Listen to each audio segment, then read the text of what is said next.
Olá, pessoal. Nós começamos agora a nossa aula sobre anti-inflamatórios não esteroidais.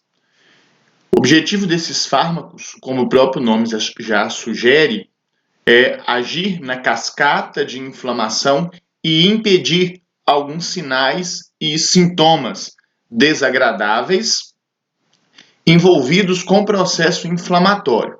Na nossa aula, portanto, nós trabalharemos conceitos gerais da inflamação e abordaremos as moléculas centrais envolvidas no processo inflamatório e, por fim, falaremos dos diversos fármacos e suas classificações.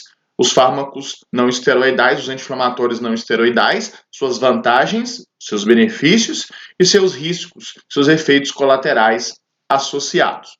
Pois bem, então a inflamação nada mais é do que uma resposta do nosso corpo, uma resposta dos nossos tecidos vascularizados a uma agressão.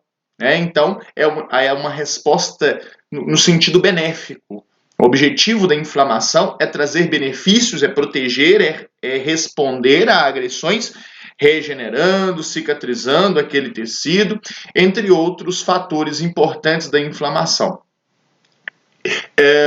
Entretanto, como eu já disse, o processo inflamatório envolve alguns sinais, que nós chamamos de sinais cardinais, aqueles sinais marcantes, sinais próprios da inflamação, e esses sim podem ser, ao mesmo tempo que benéficos, trazer também consequências negativas ao indivíduo, especialmente no quesito de sinais e sintomas. Então, quais são os sinais cardinais, os sinais marcantes da inflamação? O calor, o rubor, a dor, o edema e a perda de função. Todos esses sinais, ou pelo menos uma grande maioria deles, ou quase todos, vão estar presentes nos processos inflamatórios. Esses sinais cardinais da inflamação podem aparecer no processo inflamatório de forma mais intensa ou então de forma branda. Isso tem a ver também com a necessidade do paciente administrar um anti-inflamatório não esteroidal, ou até mesmo os esteroidais, o que vem ao caso nas próximas aulas.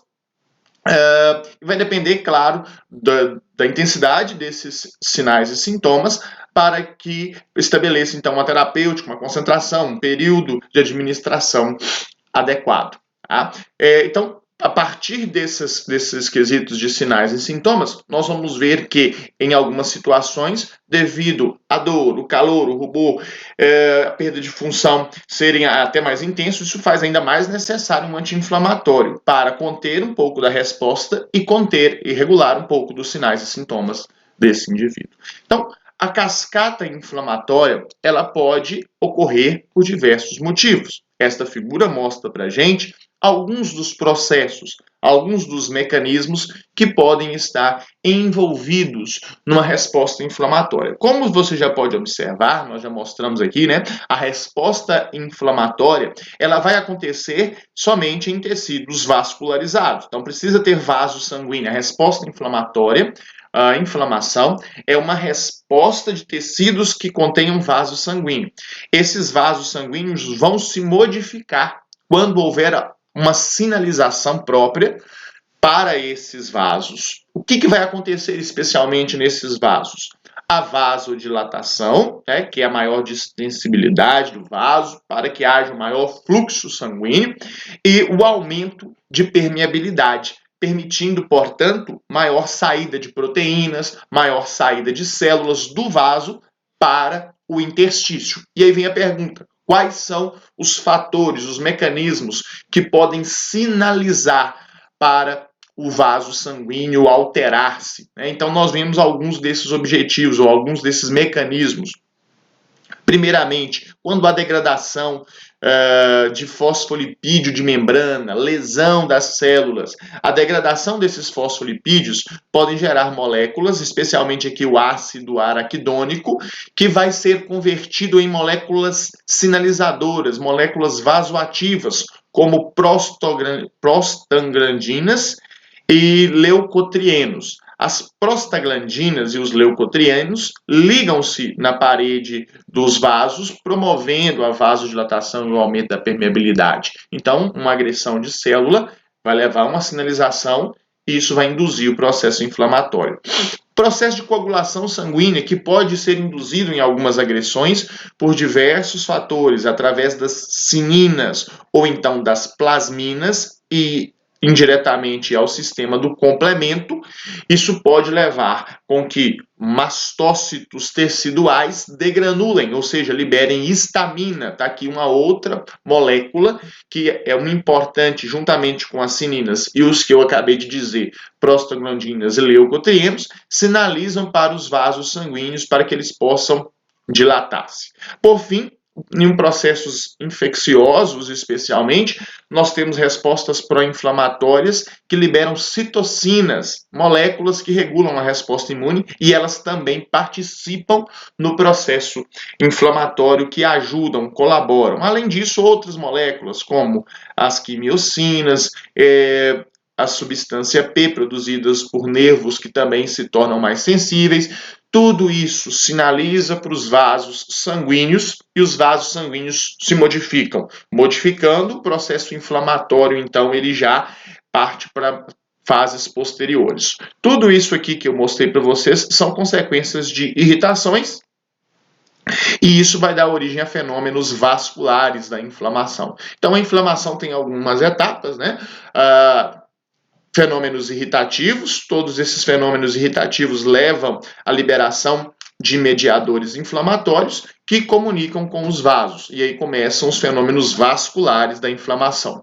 E é envolvendo essas moléculas que aqui estão que os anti-inflamatórios vão agir. Diminuindo algumas dessas moléculas, eu posso conseguir com que o tecido tenha menor dilatação, os vasos, naquele tecido tenha menor permeabilidade, e aí o edema vai diminuir, e aí o rubor vai diminuir. Tudo isso é possível através dos anti-inflamatórios. E aqui mostrando que a resposta inflamatória ela é mediada por células através dos seus receptores, células do nosso sistema imune que participam do processo inflamatório. Vocês viram na imagem anterior, quando eu falei de prostaglandina, quando eu falei de histamina, essas células que liberam essas moléculas, algumas células que liberam essas moléculas, elas têm receptores, tá? Como receptor TOL, entre outros receptores que estão mostrados aqui.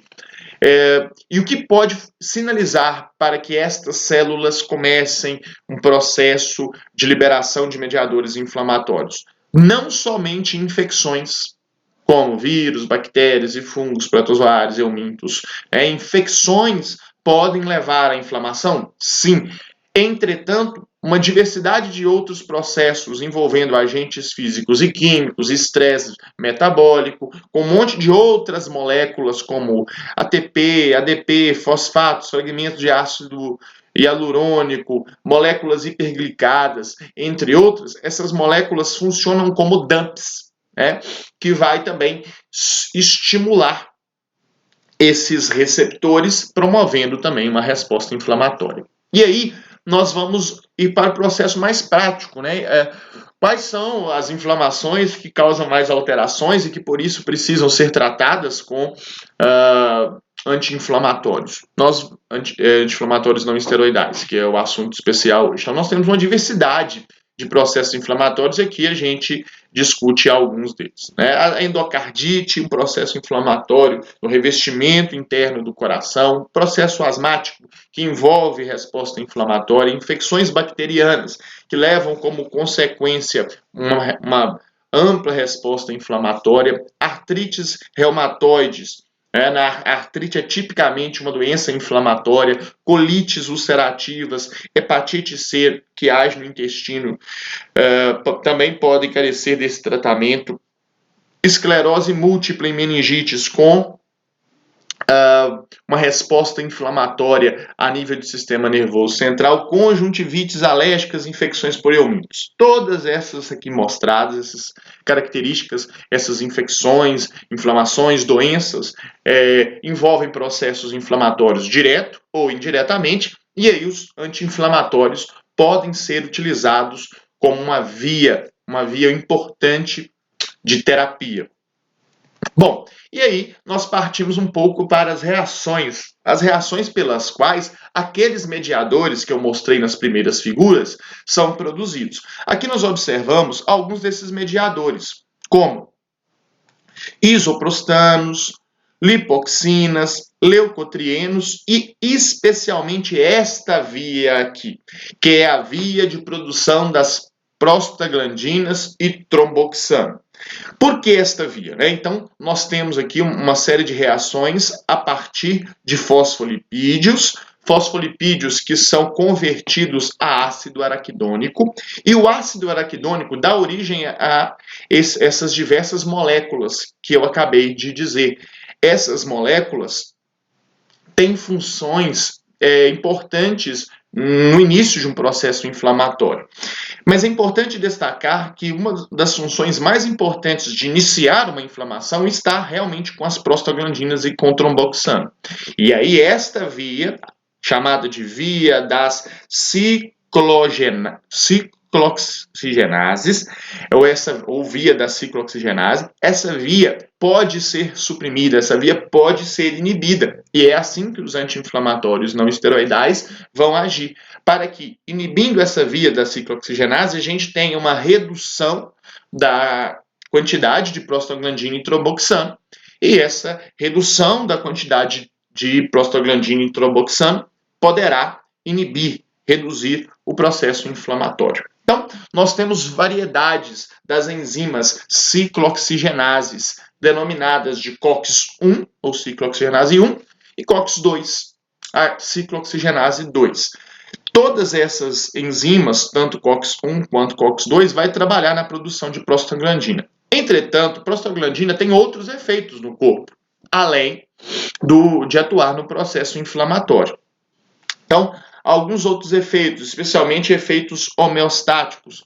A prostaglandina ou as prostaglandinas podem agir na proteção gástrica, estimulando a produção de muco, diminuindo a produção de ácido. Na homeostasia renal, onde a prostaglandina pode, então, agir na preservação da filtração renal e na função plaquetária. Por outro lado, quando houver uma resposta inflamatória, uma agressão nos tecidos, vai haver um favorecimento, uma indução de um tipo específico de ciclooxigenase, diferente da ciclooxigenase que está mais atuante nas questões homeostáticas, que é a ciclooxigenase 1. Durante uma resposta inflamatória, algumas citocinas e interleucinas vão estimular uma maior expressão da COX-2, da ciclooxigenase 2. E essa indução de ciclooxigenase 2 vai aumentar os efeitos inflamatórios nos tecidos, como dor, calor, rubor, febre, isso até mesmo de forma sistêmica. Então, a COX-2 ela está mais diretamente associada à indução ou aos estímulos inflamatórios. E aqui é importante porque os anti-inflamatórios não esteroidais podem ser inespecíficos, ou seja, inibir tanto COX-1 quanto COX-2, ou anti-inflamatórios mais específicos, que iniba de forma mais seletiva a COX-2. E isso vai ter uma repercussão interessante, tanto para o efeito quanto para o efeito terapêutico, quanto para os efeitos adversos, que é o que nós vamos discutir nos próximos slides da nossa aula. Então, nós podemos destacar, pessoal, uma série de prostaglandinas e também, consequentemente, uma série de funções. Nós temos prostaglandina 2, a prostaglandina 2, dependendo do local onde ela estiver sendo produzida, ela pode atuar de diversas formas. Algumas funções da prostaglandina 2: promover a vasodilatação, inibir a agregação plaquetária. Ela também pode agir na contração do músculo liso, inibir também a agregação plaquetária, dependendo de onde ela estiver sendo produzida, por exemplo, no cérebro, em mastócitos.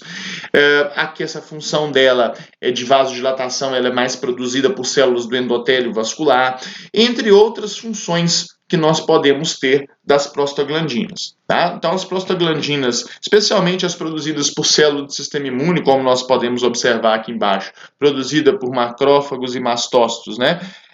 Prostaglandina 2, que age na vasodilatação, na hiperalgesia, ou seja, aumento da percepção da dor, a prostaglandina que age alterando a diurese, a febre, levando a febre no indivíduo, e nós temos também o tromboxano. O tromboxano ele pode agir na vasoconstrição em algumas áreas e ativação de plaquetas. Então nós temos uma ampla gama de efeitos dessas moléculas, de prostaglandina e tromboxano, e muitos efeitos, a maioria deles, óbvio, né, envolvendo o processo de indução das reações inflamatórias nos tecidos. E é óbvio, se prostaglandina e tromboxano podem, em algumas situações, induzir uma ampla resposta inflamatória, reduzir a produção dessas moléculas, poderá, né, inibir, de certa forma, o processo inflamatório, e nós já observamos aqui alguns mecanismos que nós vamos detalhar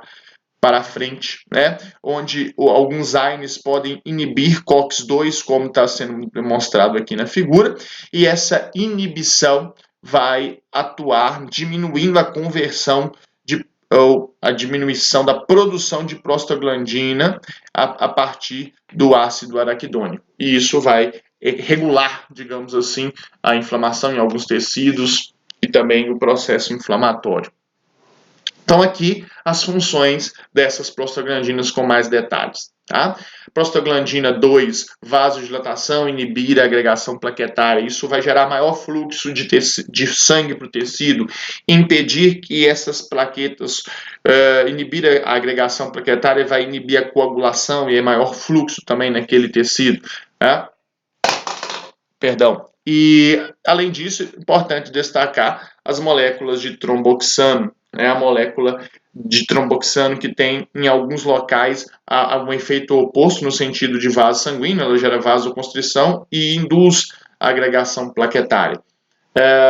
E podemos destacar que da prostaglandina, ela gera esses efeitos aqui, vasodilatação, citoproteção, hiperalgesia e febre. Esses efeitos da prostaglandina do tipo E2, ela tem uma repercussão mais importante no processo inflamatório, e são essas reações que nós vemos em maior quantidade, em situações mais importantes. Aqui tem um efeito essencial para a gente falar da prostaglandina. Já que nós vamos falar de fármacos que podem inibir a produção da prostaglandina E2, a prostaglandina E2 ela é importante para citoproteção, quando eu falo especialmente de células do estômago.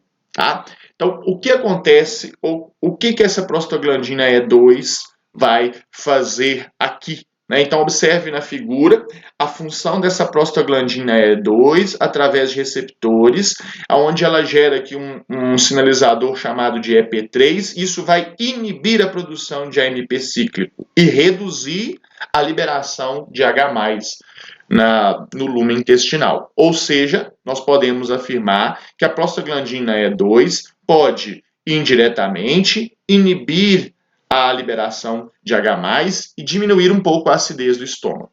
Então, a prostaglandina 2, ela é, de certa forma, um inibidor da acidez.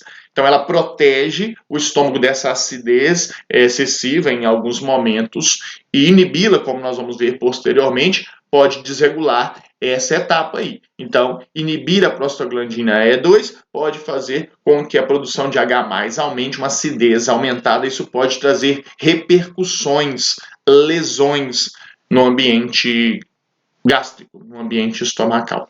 Tá? Além disso, nós vamos falar de outras prostaglandinas, como a I2 que eu já destaco aqui, que vai também por outras células da mucosa, e estimular a produção de muco. Então, as prostaglandinas, elas ajudam ao estômago, elas estão a favor da proteção no estômago, seja através da redução da acidez, seja através do aumento da produção de muco.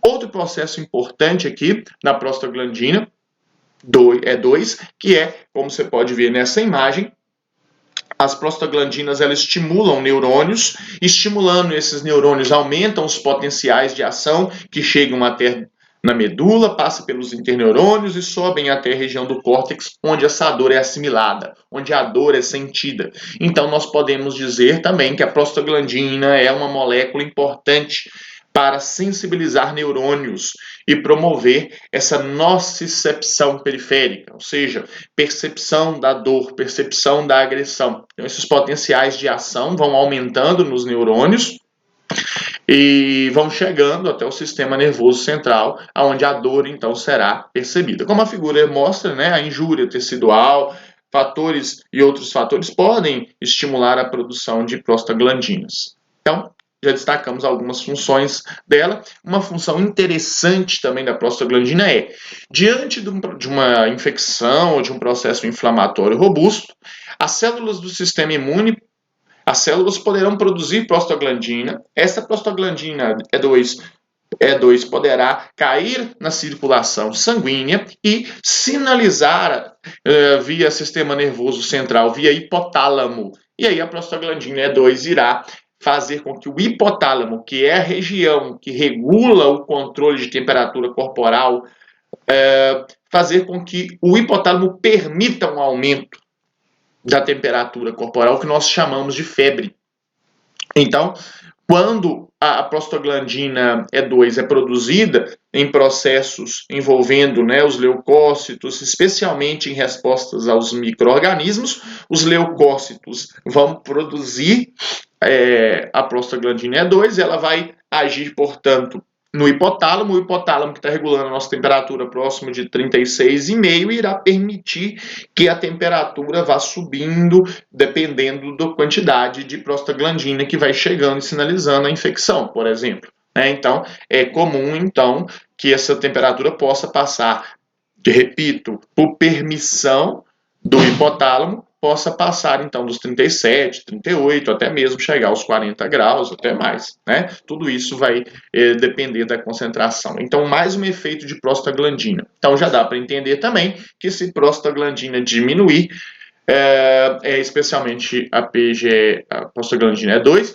nós podemos ter uma redução do processo febril. E aí, pessoal, nós vamos começar a falar desses anti-inflamatórios propriamente, né? Como já vim introduzindo, agora nós vamos detalhar um pouco mais os mecanismos deles, né? Então, os anti-inflamatórios não esteroidais, também denominado de AINES, eles têm por objetivo inibir tanto na periferia quanto no sistema nervoso central a enzima ciclooxigenase.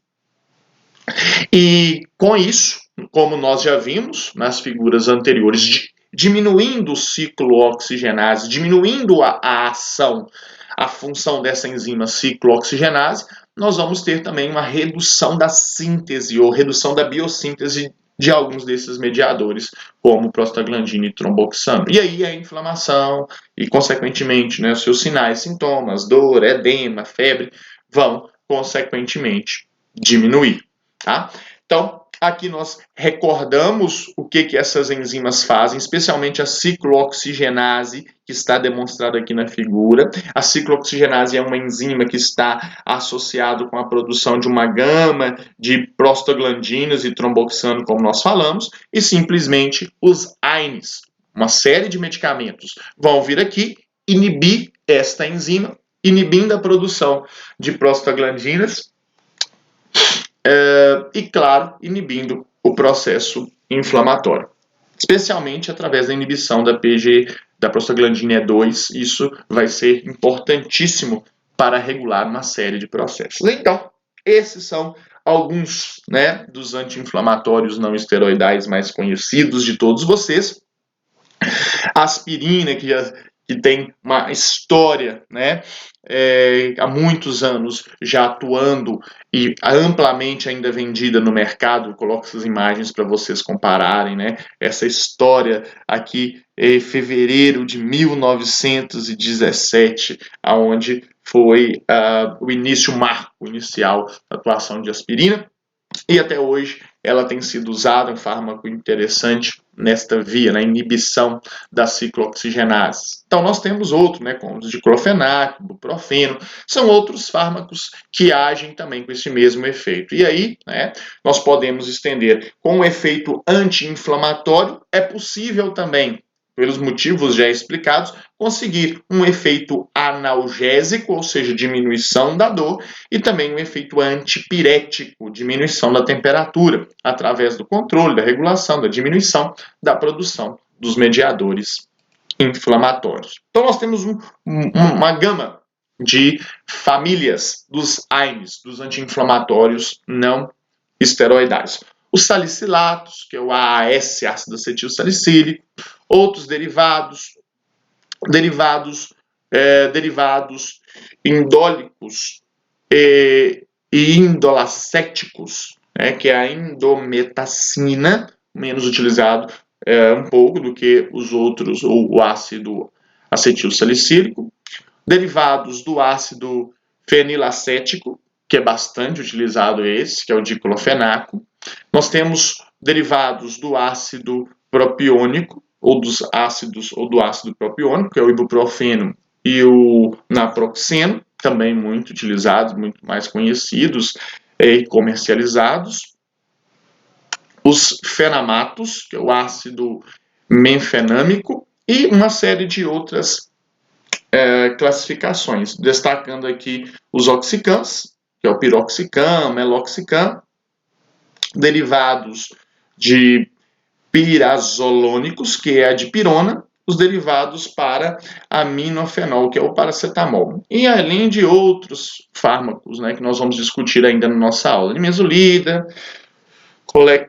colecoxib e os coxibs, que é uma classe à parte. Muito bem. Então, diante de todas essas famílias dos AINES, nós vamos falar e concluir um pouco sobre esses efeitos, as ações terapêuticas desses anti-inflamatórios. Então, basicamente, de todos esses efeitos, nós vamos observar que, por esta via aqui, da inibição da síntese, ou inibição de tromboxano, ou inibição da ciclooxigenase, especialmente nessa via aqui, né, onde nós vamos falar um pouco mais delas, é possível conseguir uma diminuição das prostaglandinas, tanto prostaglandina I2 quanto a prostaglandina E2 e prostaglandina D2. Essas prostaglandinas sendo diminuídas,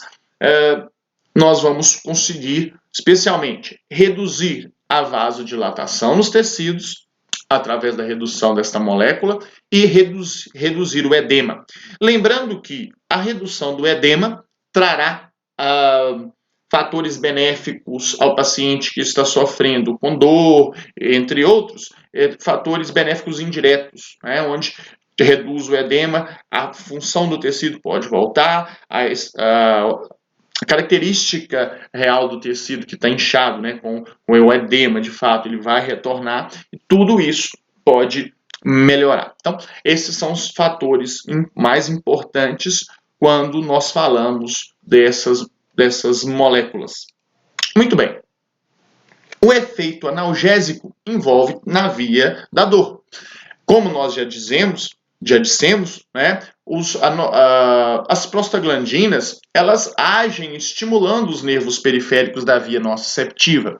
E ao estimular, após um trauma, os nervos da via nociceptiva, as prostaglandinas elas vão aumentar os potenciais de ação que vão passar pela medula e chegar ao cérebro. Então, quando há a inibição dessa via, ou inibição da síntese de prostaglandina, menos prostaglandina vai estar agindo ali, sinalizando para o sistema nervoso central. Quanto menos prostaglandina sinaliza para o sistema nervoso central, menos dor o sistema nervoso central, especialmente o cérebro, vai perceber. Então, nós temos então uma ação a nível periférico, aonde a prostaglandina diminuída no tecido onde as terminações nervosas estão, e nós temos também uma ação nos gânglios próximos ou na próxima região do sistema nervoso central. Por isso, nós podemos ter redução de prostaglandina em duas regiões, tanto na região periférica quanto na região central, e assim o efeito supressor da dor ele acontece. Então, o efeito antipirético tem a ver, claro, com aquilo que nós falamos do hipotálamo perceber a prostaglandina sistêmica, a prostaglandina que está distribuída pelo organismo. Então, quando há uma inibição da produção dessa prostaglandina pelos anti-inflamatórios não esteroidais, menos prostaglandina vai estar sinalizando para o hipotálamo. Então, o hipotálamo vai perceber uma menor quantidade de prostaglandina, menos febre. A temperatura do indivíduo que estava elevada, ela possivelmente irá baixar. Então, essas são algumas das indicações terapêuticas, né?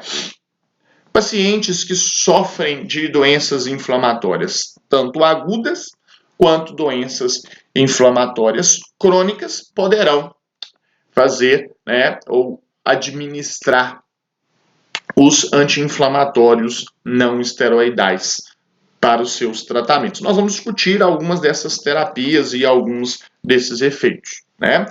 Há alguns tipos, né, de prostaglandinas, como a prostaglandina do tipo F2-alfa, ela pode também ter uma atuação em alguns processos envolvendo contrações musculares e também induzir, de certa forma,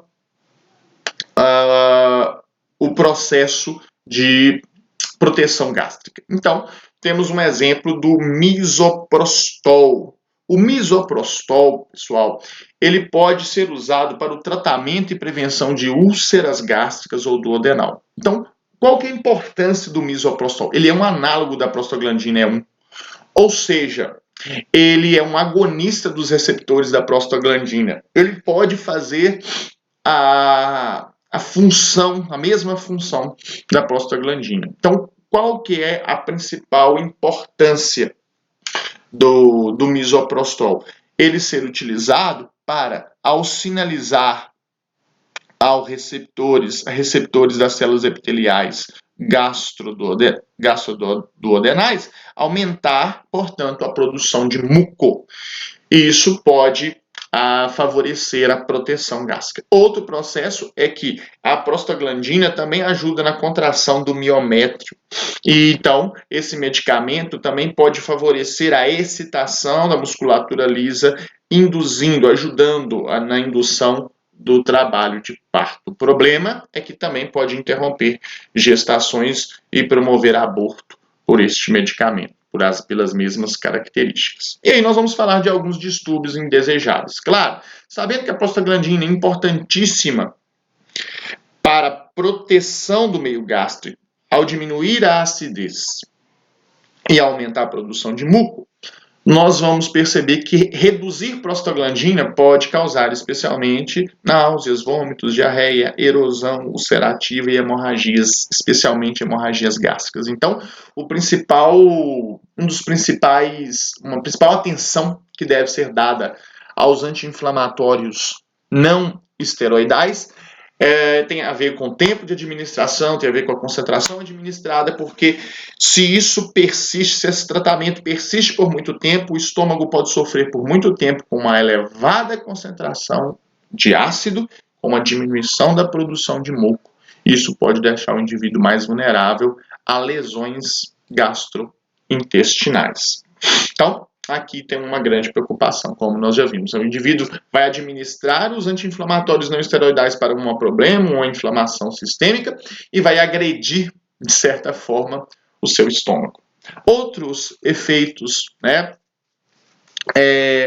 Esse efeito, na verdade, ele pode ser explicado, então, com mais detalhes, né? Pela ação da prostaglandina E2, como nós falamos anteriormente, via os seus receptores como a EP3, onde ela vai inibindo a AMP ciclo e inibindo um pouco a acidez. Mais uma vez, se houver a inibição da prostaglandina, essa produção de ácido ela poderá aumentar, não haverá uma regulação. Aumenta o ácido e pode diminuir muco, pode diminuir mucina. Então, a parede do estômago poderá ficar mais propensa a lesões. Outra ação importante da prostaglandina é agir na proteção, de certa forma, do sistema urinário. Então, se você inibe prostaglandina, isso pode levar, né, a algumas alterações. Primeiro, prostaglandina, a inibição de prostaglandina poderá levar a alguma vasodilatação acentuada. Isso pode levar a lesões mais graves em indivíduos hipertensos, né? Desculpa, ela pode, devido à inibição dela, né, pode agravar questões no indivíduo hipertenso. Então, em reflexo a alguns fármacos inibidores de prostaglandina, o corpo pode aumentar a produção de angiotensina 2. Angiotensina 2 leva à vasoconstrição da arteríola aferente. Isso pode diminuir a função renal. E noradrenalina pode ser produzida também de forma reflexa. Isso gera vasoconstrição. Tudo isso podem ser consequências em pacientes que administram inibidores das prostaglandinas. E a partir daí, os indivíduos que administram inibidores de prostaglandinas, se eles vão para este lado da maior produção de angiotensina 2, da maior produção de noradrenalina, esses pacientes, especialmente os hipertensos, podem sofrer com um aumento ainda maior da hipertensão. Tá? Então, descompensar o controle da pressão arterial e aumentar os riscos de nefropatia, doença dos rins, por anti-inflamatórios não esteroidais. Alguns fatores, né, que também podem ser levados, tem que ser levado em consideração em relação aos AINES, é o aumento do tempo de sangramento, ou seja, o indivíduo pode ter dificuldade no processo de agregação plaquetária. Como nós já vimos, né, os anti-inflamatórios, ao inibir COX-1, eles podem diminuir a produção de tromboxano. E diminuindo a produção de tromboxano, que é uma molécula que favorece a agregação plaquetária, podemos ter também a diminuição da agregação. Se as plaquetas não agregam bem, o sangue ele vai continuar saindo. Então, nós vamos ter aí uma consequência também uma consequência significativa nos indivíduos que administram os AINES, tá? Que é o aumento do tempo de sangramento. E, por fim, a precipitação da broncoconstrição. Por saber que, ao diminuir a ação da ciclooxigenase, nós vamos impedir a ação de prostaglandina E2, e isso pode gerar uma broncoconstrição ainda mais acentuada. Então, destacando todos esses efeitos, é importante falar de seletividade. Nós temos, né, alguns fármacos que são não seletivos, ou seja, que vão agir inibindo tanto COX-1 quanto COX-2.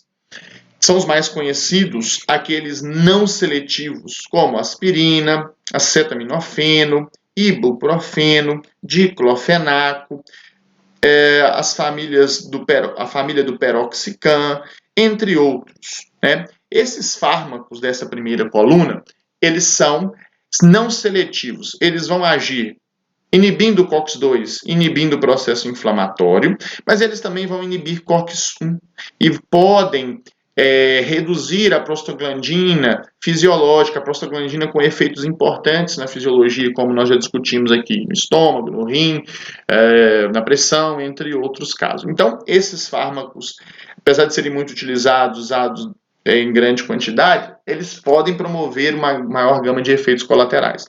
Por outro lado, os coxibes são os fármacos seletivos para COX-2, ou seja, eles vão agir inibindo especificamente o processo inflamatório. Então, nessa perspectiva, eles seriam mais eficientes e causando menos efeitos colaterais. Entretanto, nós vamos ver que com o passar do tempo foram aparecendo, sim, né, outros efeitos que também têm que ser destacados. Então, os coxibes, né, como Celebra, que é um exemplo muito utilizado, o Refecoxib também. Então, esses fármacos, eles têm uma pequena mudança na estrutura química, e essa mudança na estrutura química faz com que eles sejam mais específicos, seletivos para a enzima COX-2. Ok? Entretanto, né, a decepção terapêutica dos inibidores de COX-2 é que foi mostrando alguns efeitos, sim, efeitos cardiovasculares significativos, como aterotrombose, infarto agudo do miocárdio, acidente vascular cerebral. Então, apesar de ter certas vantagens, alguns riscos também podem ser aplicados a essas moléculas. Qual seria a justificativa desses riscos de inibidores de COX-2 comparado ao COX-1? Enquanto COX-1 leva a alterações cardiovasculares devido à inibição da agregação plaquetária, a inibição de COX-2 pode diminuir bastante prostaglandina I2, e isso pode diminuir muito a capacidade de vasodilatação. Então, isso é um risco, parece ser um risco significativo, especialmente em pacientes que já apresentam alterações cardiovasculares. Muito obrigado a todos vocês. Essa foi nossa aula, então, de fármacos anti-inflamatórios não esteroidais.